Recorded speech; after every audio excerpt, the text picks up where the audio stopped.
Thank you very much for inviting me to share our experience in South Africa. I'd like to start by quoting the words of Dora Tamana, a veteran of South African struggle, whose words inspire the idea of a women's budget. And I quote, "You who have no food, speak. You who have no homes, speak. You who have no jobs, speak. You who have to run like chicken from the vulture, speak." The women's budget is an attempt to ensure that women's voices are heard, that we break the silence and invisibility of women's contribution to society, and in particular to the economy. South African women are not a homogeneous group.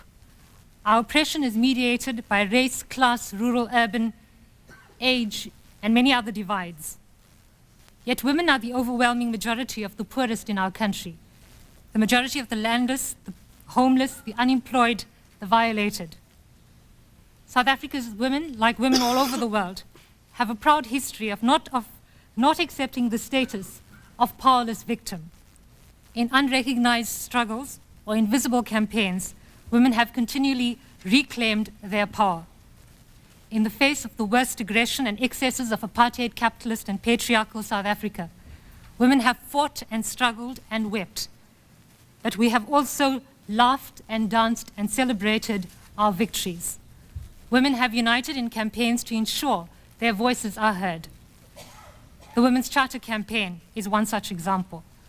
Women know that a significant key is political will and political power. Democratic elections in '94 signaled for the first time political will being expressed at a state level.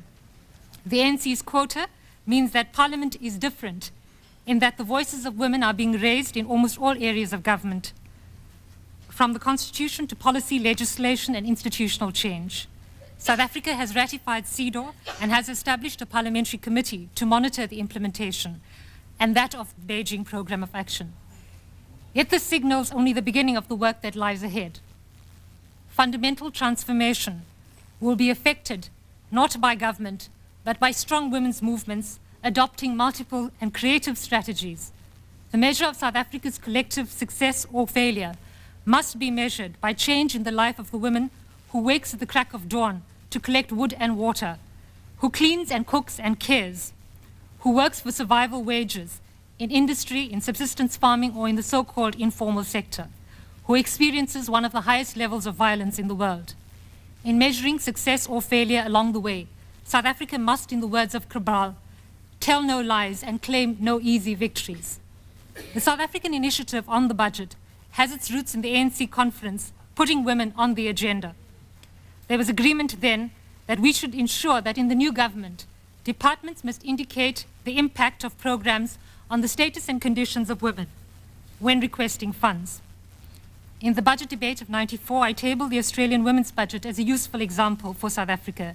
In '95, the Parliamentary Finance Committee initiated a joint research project with NGOs to examine the gender impact of key aspects of the budget, using a checklist of questions as a guideline, which will perhaps be available later in the course of today.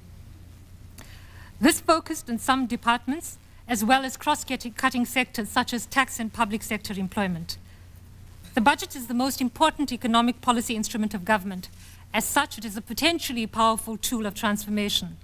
The budget reflects the values of a country, who it values, whose work it values, who it rewards, who and what and whose work it does not. It doesn't require detailed disaggregation to see that the so-called average citizen targeted by apartheid's budget was white, male, and Afrikaans. Yet in South Africa, the average citizen is actually black, poor, and female.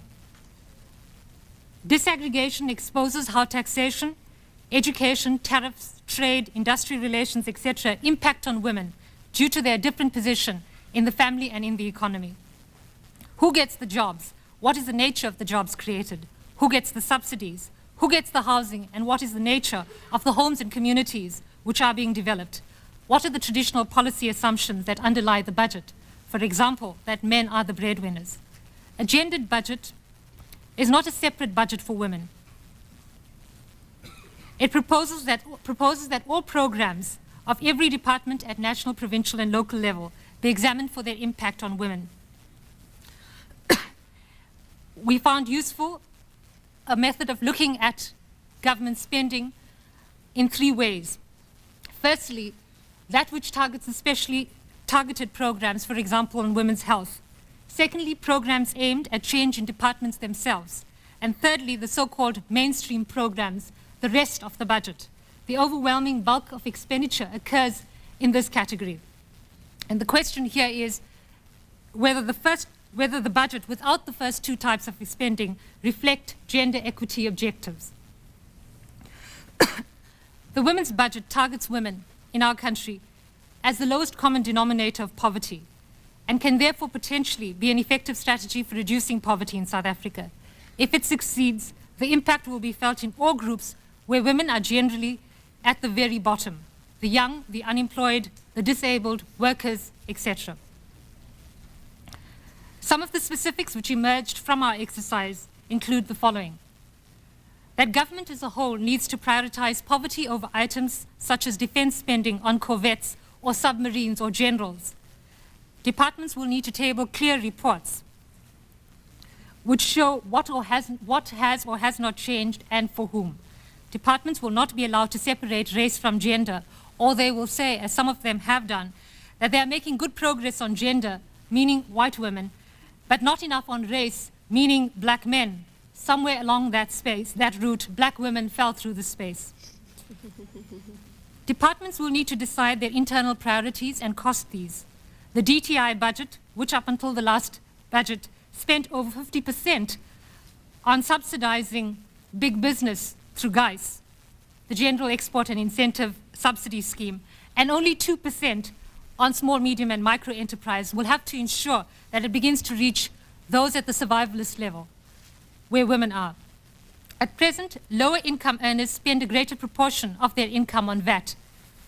On the other hand, South Africa's corporate tax as a percentage of our GDP decreased, while it increased in countries such as Malaysia, touted as the new economic success models. There is a broader context in which a gendered South African budget has been conceptualized, that of uncovering the gendered nature of the economy. The gendered notion of male and female each contain both negative features, which have the power to restrict us, and positive features, which beyond the imposed gender, and I include in that race and class divides, can enhance the possibility for men and women to respect and to realize their full human potential. In this regard, I'd like to quote the Hindu saying, "God is both male and female, neither male nor female." And the greeting, Namaste, "I greet the God in you." I'd like to quote too Mandela's inauguration speech. "What we fear most is not that we may be inadequate. What we fear most is that we may be powerful beyond measure. It is our light, not our darkness, that we are most afraid of." South Africa faces the challenge of removing many divides in society and in ourselves. Not least of these is the divide between the public and the private that isolates and undervalues the reproductive arena and keeps so much of women's contribution and oppression silent and hidden. As we have begun to engage in the economic debate, we have met dismissive responses which say that issues such as poverty or lack of childcare are irrelevant to the macro level. A gendered budget challenges economic institutions and practices which cling to the trickle-down ideology to begin engaging a ripple-up effect by targeting poverty. To address the legacy of poverty, we have to address the issue of wealth and the mechanisms of redistribution. The mythical neutrality of the economy is difficult to maintain in South Africa. We know, for example, about the invisibility of millions of women in homelands who kept children alive, who, according to the minimum living level statistics, should have been dead. The legacies of apartheid are a heavy burden for the new democracy. Aha, my time's up. 1 minute.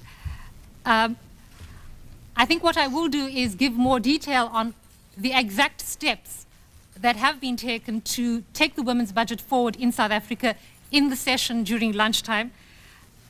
We passed a resolution. We've had a commitment from the minister in terms of committing government, in terms of finance. The research report was released. that we had worked on. And there is a commitment in terms of statistics and improving the information base. But significantly, there's also been great interest from women in civil society at different levels of government, at local, provincial, and national levels, but in the ANC itself and in trade unions. A strong political base is a safeguard against the women's budget being reduced only to interventions dependent on goodwill or patronage. The initial networks are the key to ensuring that it is taken forward. The idea of a campaign around the budget, which is one of the key reasons why the women's budget has had impact in South Africa, is something I'll also deal with in the lunch session. I think to conclude by saying that we are beginning to search for gendered economic alternatives in our country. We can learn much from the work of women in this conference and outside of this. And we would like to work with you on impacting wherever we are. There are no illusions about the reality that in South Africa we have only touched the tip of the iceberg.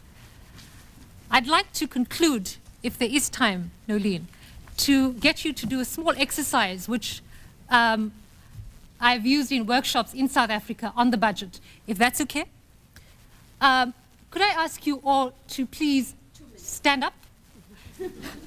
And in absolute silence, I'd like you each to turn to the person next to you. And in 1 minute for each of you, half a minute actually for each of you. The one, Mike. Can you hear me now? Can you hear me now?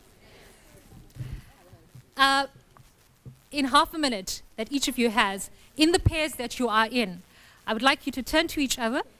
The one person to use the space that you are in, your hands, your face, your body, the resources you have where you are, in as creative a manner as possible, and the other person to mirror exactly what you do. You have half a minute to do that, and then the other person has a chance.